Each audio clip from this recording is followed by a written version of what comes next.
The problem is there is so much to look at. There is so much information. There are tens of hours of videos being uploaded every second. There are millions of tweets every minute. It can be overwhelming, and for many, it's simply not feasible for an individual or a group of individuals to do this by themselves. So part of the question that you have to ask, not only from your own perspective of your effectiveness, your push and pull information, but how do you measure it? How successful? What's the results? What's the bang for your buck, so to speak? So one of the ways that you can do this and understand, how effective your message is or how effective someone else's message is the use of Google Alerts. Google, again, it's another free tool. Most people don't realize what it is or how it works. There are a number of other readers now that you can have for RSS feeds and a bunch of other things, but Google Alerts is a very good simplification of the process. You put in a particular term or name or phrase, and everything, either on the hour or once a day or on a weekly basis, that information gets sent to you in your email box. It can be the most relevant, it can be the latest, and it can be delivered directly to, either, as I said, a feeder application through Google Alerts or directly to your emails. So again, it's a great way of periodically checking on what's being said about you, your business, your partners, your region, your activities, particular topics you're interested in. A lot of the aggregation and personalization of the content, like creating your own personal newspaper basically, is then therefore done for you by Google. Now, remembering all of those other contributing factors, it could be brilliant information. It could be the best academic paper ever written, but if no one can find it, if it's not indexed right, if it's not released right, and it's not appealed and applied all of those social media and internet marketing aspects, it will never get found, and it certainly, probably more than likely, will not appear in your alerts either. So remember, it's not a catch-all. It doesn't get everything. It'll get the most relevant, the most popular. It will skim the cream, but you will not get everything. RSS feeds, again, a really simple syndication. It's essentially extracting the key headings and the first paragraph or the first sentence or two from the update, whether it be a press release, whether it be a blog, a social media, a tweet, and a whole bunch of other things. RSS feeds are increasingly the best way for many organizations and individuals to keep abreast across developing information, to synthesize, or to take a basic synopsis from a much wider piece of information and read it and process it much quickly. Now, the problem is it's a skill.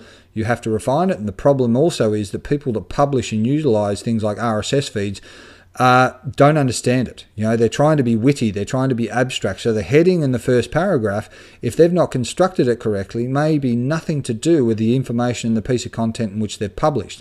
You need to be aware of that. So what you may gloss over in the heading in the first paragraph may actually be the panacea, the silver bullet, or the smoking gun that you were looking for, but because it was written by someone who doesn't understand RSS feeds and how to market and internet communications, you may overlook it. So again, it could be word of caution. Using it's a great tool, but you really do have to rely and depend upon everyone else understanding it and using it effectively, and that's simply not the case. You can force an RSS feed onto a website, onto a social profile, if you need to or you want to. So rather than revisiting and checking on an hourly basis, you can go to a number of providers, and this is one, hostmyrss.com, and basically put in the URL, and they will then synthesize the website, and every update and every change will then be communicated to you directly. So if you are monitoring or you are trying to streamline and centralize all of your processes, then you can create and force your own RSS feed on popular and relevant topics, whether they have one or not. And it can be quite helpful. It can also be used both ways, and someone can use it as a means of surveillance upon you, even though you haven't put an RSS feed in your website, even though you haven't published your .xml or your RSS link, it can still be done. So connectivity, how does all of this work? How do we work out who and what and how are the best ways to do this? Well, there is an absolute zoo of tools available.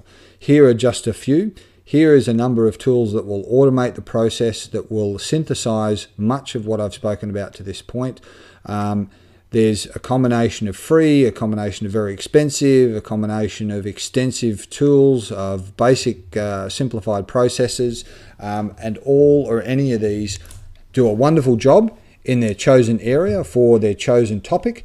They may be right, they may be wrong, but as you can see, it is a caveat emptor or buyer beware. It's a process of you've got to understand what it is that you're trying to do, what it is that you need before you go out and start to procure, identify and implement some of these.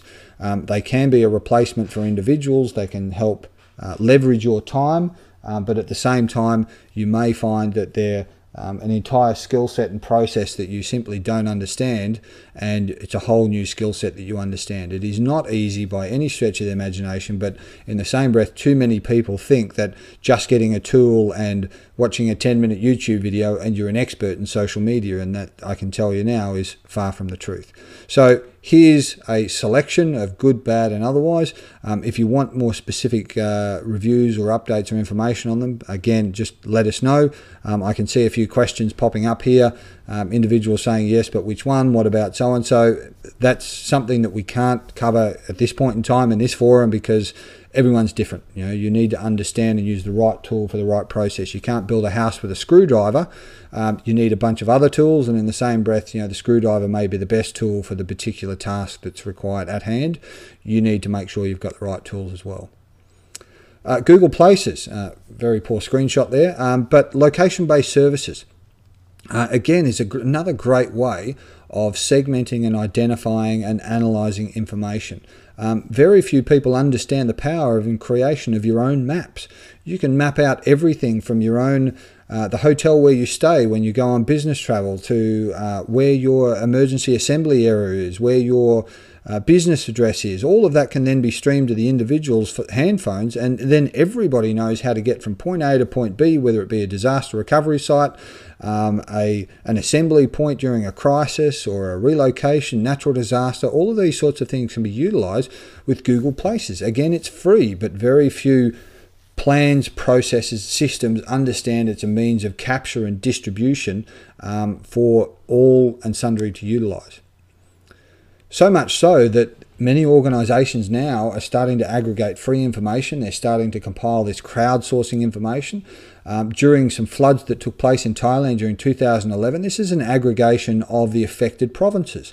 These are the areas. Now, much of this content was streamed and updated from social networks and updates from both government agencies, individuals, well-meaning travelers, and a whole host of sources. So the Google Crisis Response and the mapping associated, this is an immediate insight and planning tool for any and all organizations. It helps you make better informed decisions.